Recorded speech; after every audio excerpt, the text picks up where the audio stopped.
കൂട്ടുകാരെ, എല്ലാവർക്കും സുജാസ് വേൾഡിലേക്ക് സ്വാഗതം. എല്ലാവരും സുഖമായിരിക്കുന്നല്ലോ. ഇവിടെ ഞാനും സുഖമായും സന്തോഷമായിരിക്കുന്നു. ഇന്നെന്താ രാവിലെ വന്നെന്നായിരിക്കും അല്ലേ? ഞാൻ ഇഡ്ഡലിയും ദോശയൊക്കെ ഉണ്ടാക്കണം. അപ്പോൾ ഒരു സമ്മന്തി അരയ്ക്കാമെന്ന് വിചാരിച്ചു.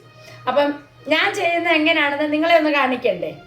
അപ്പോൾ എന്നും ഓരോന്നോരോന്ന് കാണിക്കുമ്പോൾ ഇതും ഒന്ന് കാണിക്കാമെന്ന് വിചാരിച്ചു. എല്ലാവർക്കും അറിയാം. എന്നാവലും ഒരു വ്യക്തിക്കെങ്കിലും ഇത് പ്രയോജനപ്പെടുന്നെങ്കിൽ അതിൽ ഞാൻ ഹാപ്പിയാണ്. അപ്പം ഞാനതെങ്ങനെയാണ് ഉണ്ടാക്കുന്നതെന്ന് ഇപ്പം നിങ്ങളെ ഒന്ന് കാണിച്ചു തരാം. ചേട്ടാ, ഞാൻ സമ്മന്തി അരയ്ക്കുന്നതിന് തേങ്ങ എടുത്തിട്ടുണ്ട്. നമ്മുടെ ഈ തേങ്ങ ഉണ്ടല്ലോ, നമ്മൾ തലേന്ന് പൊട്ടിച്ചിട്ട് ഫ്രിഡ്ജിൽ വെച്ച് കഴിഞ്ഞാൽ അത് നല്ല ഹാർഡായിട്ടായിരിക്കുമല്ലോ ഇരിക്കുന്നത്.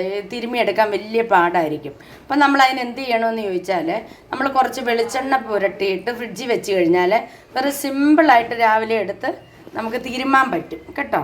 അപ്പം ഇത് അറിയാത്തവരാണെങ്കിൽ ഒന്ന് ചെയ്ത് നോക്കണേ.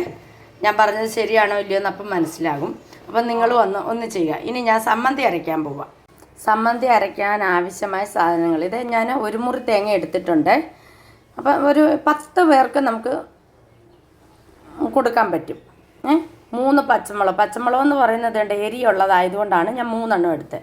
ഒരു 4 കൊച്ചു ചെറിയ ഉള്ളി, ഒരു ചെറിയ കഷ്ണം ഇഞ്ചി, ഇത്രയും കൂടെ നമ്മൾ അരയ്ക്കുന്ന മിക്സിയുടെ ജാറിനകത്തോട്ടിട്ട് നല്ലതുപോലെ പട്ടുപോലെ അരയണ്ട, ഒരു മീഡിയം പരുവത്തിൽ എന്നും പറഞ്ഞ് ചതഞ്ഞും കിടക്കുകയല്ല, ആ രീതിക്ക് നമുക്ക് അരച്ച് ചേർക്കാം. ഇതിനകത്ത് ഉപ്പും കൂടെ ഇടുക. ഇതിന് ആവശ്യമായ ഉപ്പും കൂടെ ചേർത്തിട്ട് നമുക്ക് അരയ്ക്കാം. ഞാനെല്ലാം മിക്സിയുടെ ജാറിലോട്ട് എടുത്തിട്ടുണ്ട്. ഇതിന് നമുക്കിതിലേക്ക് ആവശ്യമായ ഉപ്പിട്ട് കൊടുക്കാം. പിന്നെ നമുക്ക് ഇത് അരയ്ക്കാനുള്ള വെള്ളം കൂടെ ചേർത്ത് കൊടുക്കാം. ഇത്തിരി വെള്ളം അങ്ങ് ആകത്തില്ല കേട്ടോ. ചേട്ടാ, ഞാൻ അരച്ചെടുത്തിട്ടുണ്ട് കണ്ടോ. ഈ പരുവത്തിലാണ് അരച്ചെടുത്തേക്കുന്നത്. കടു വറക്കുന്നതിന് വേണ്ടി ചീനിച്ചട്ടി അടുപ്പിൽ വെച്ചിട്ടുണ്ട്. അതിനകത്ത് വെള്ളം പറ്റിക്കഴിഞ്ഞിട്ട് നമുക്ക് വെളിച്ചെണ്ണ അതിലേക്ക് ഒഴിക്കാം. അപ്പോൾ എല്ലാവരും വിചാരിക്കുമായിരിക്കും സമ്മന്തിയൊക്കെ എന്ത് കാണിക്കാനാണ്. എന്തെങ്കിലും ചെറിയൊരു ഉപകാരം ആർക്കെങ്കിലും പെടുന്നെങ്കിൽ പെട്ടോട്ടെ അല്ലേ. മോൻ ഇഡ്ഡലിയും ദോശയൊന്നും തിന്നത്തില്ല. അപ്പോൾ അവന് വേണ്ടി ഞാൻ തേണ്ട പുട്ടടുപ്പിൽ വെച്ചിട്ടുണ്ട്. പിന്നെ അരി അടുപ്പിൽ ഇട്ടിട്ടുണ്ട്. ഉണ്ട് എല്ലാം തിളപ്പിച്ചിട്ടേക്കുക.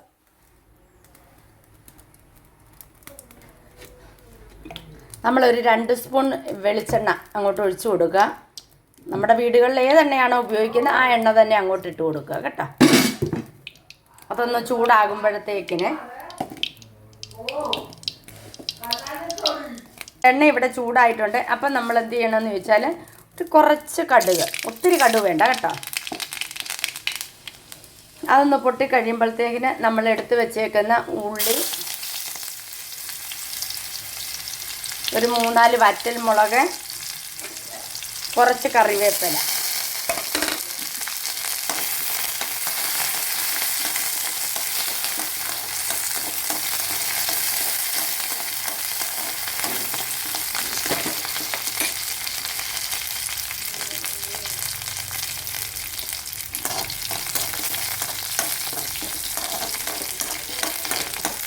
അപ്പോൾ നമ്മൾ ഈ സമ്മന്തി അരയ്ക്കുന്നതിന് തമിഴ്നാട് സ്റ്റൈലിൽ പറയുവാണെങ്കിൽ മല്ലിയില അരയ്ക്കും, കറിവേപ്പില അരയ്ക്കും, പിന്നെ അതിൻ്റെ കൂടെ തൈര് 2 സ്പൂൺ തൈര് വേണമെങ്കിൽ ചേർത്ത് കൊടുക്കും.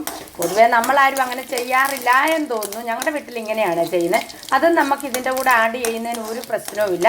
അതിൻ്റെ സ്വാദൊക്കെ പുളിയോട് കൂടിയ സമ്മന്തിയാണ് ഇഷ്ടമെങ്കിൽ നമുക്ക് തൈരൊക്കെ നമുക്ക് ഇതിനകത്ത് ആഡ് ചെയ്യാൻ പറ്റും കേട്ടോ. ഇപ്പോൾ ഇവിടെ മുളകും കറിവേപ്പിലയും ഉള്ളിയെല്ലാം നല്ലതുപോലെ മൂത്തിട്ടുണ്ട്. ഇനി നമുക്കിത് ആ സമ്മന്തിക്കകത്തോട്ട് ഒഴിച്ചു കൊടുക്കാം. വേണ്ട നമ്മുടെ സമ്മന്തിയാണ്. ഇതിനകത്തോട്ട് നമ്മളിതങ്ങോട്ട് ഒഴിച്ചു കൊടുക്കാം. കണ്ട, അത്രയേ ഉള്ളൂ. ഇതിനകത്ത് പിന്നെ വെള്ളം ആഡ് ചെയ്യേണ്ടവർക്ക് ചെയ്യാം. ഉപ്പും എല്ലാം ഉണ്ട്.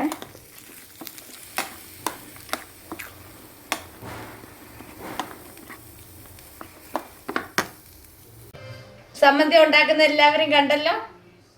ഇതുപോലെ നിങ്ങളും ഒന്ന് ട്രൈ ചെയ്യുക. നമ്മൾ സാധാരണ സമ്മന്തി അരച്ചിട്ട് മിക്കവരും അങ്ങനെയൊക്കെയാണ്. കടുക് വറുത്തിട്ട് അതിനകത്തോട്ട് തേങ്ങയും അരച്ച അരപ്പും വെള്ളവും കൂടെ ചേർത്ത് കലക്കി നീട്ടിയൊക്കെയാണല്ലോ എടുക്കുന്നത്. പക്ഷേ ഭയങ്കര ടേസ്റ്റ് ആയിട്ടുള്ളതാണ് ഇത്. നമ്മൾ അധികം ചൂടാക്കുകയൊന്നും ചെയ്യാതെ കടുക് വറുത്ത ആ വെളിച്ചെണ്ണയുടെ ചൂട് കൊണ്ട് കഴിക്കുന്നത് അതിന് പ്രത്യേക ഒരു ടേസ്റ്റാണ്. അപ്പോൾ അത് നിങ്ങളും ഒന്ന് ട്രൈ ചെയ്ത് നോക്കുക. എൻ്റെ വീഡിയോ നിങ്ങൾക്ക് ഇഷ്ടമായെങ്കിൽ ലൈക്ക് ചെയ്യുവാനും ഷെയർ ചെയ്യുവാനും സബ്സ്ക്രൈബ് ചെയ്യുവാനും മറക്കരുത്. പുതിയതായിട്ടാണ് ആരെങ്കിലും ഈ വീഡിയോ കാണുന്നതെങ്കിൽ സബ്സ്ക്രൈബ് ചെയ്യുക. തൊട്ടടുത്തുള്ള ബെല്ലൈക്കൺ കൂടി ഒന്ന് ഇനേബിൾ ചെയ്യുകയാണെങ്കിൽ ഞാനിടുന്ന വീഡിയോകൾ അപ്പോളായി നോട്ടിഫിക്കേഷനായി നിങ്ങളുടെ മൊബൈലിൽ എത്തുന്നതാണ്. എൻ്റെ ചാനലുകൾ ഇപ്പോൾ പുതിയതായിട്ട് ഒത്തിരിയും പേര് കാണുന്നുണ്ട്. എനിക്കതിൽ ഒത്തിരി സന്തോഷമുണ്ട്, ഒത്തിരി സന്തോഷമുണ്ട്. എന്നുവെച്ചാൽ എൻ്റെ ഈ സബ്സ്ക്രൈബറാണ് അങ്ങോട്ട് ഷെയർ ചെയ്തിട്ടാണ് ഓരോരുത്തരും എന്നെ പുതിയതായിട്ട് കാണുന്നത്. എനിക്ക് ഒത്തിരി സന്തോഷമുണ്ട്.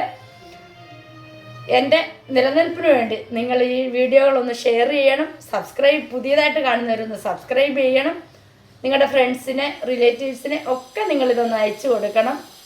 നിങ്ങളുടെ അഭിപ്രായങ്ങൾ എനിക്ക് വിലയേറിയതാണ്. അത് എന്ത് തന്നെയായിരുന്നാലും തിരുത്തേണ്ടതിനെ തിരുത്താനും പിന്നെ മാറ്റങ്ങൾ വരുത്തേണ്ടതൊക്കെ മാറ്റം വരുത്താനും നിങ്ങളുടെ ഓരോ അഭിപ്രായങ്ങളും എനിക്ക് വിലയേറിയതാണ്. അങ്ങനെ ഓരോരുത്തരും ഇടാറുണ്ട്.